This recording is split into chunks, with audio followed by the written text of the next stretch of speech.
এটা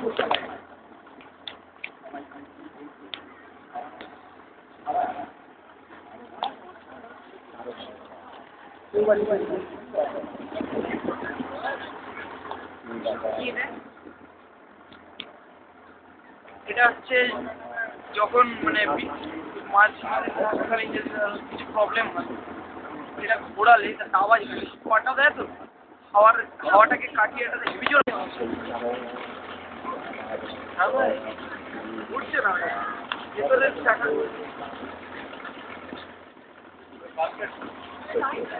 ধরুন। হ্যাঁ সাইডে এটা হচ্ছে কোনো যদি প্রবলেমে পড়ে দেখে পাঠানো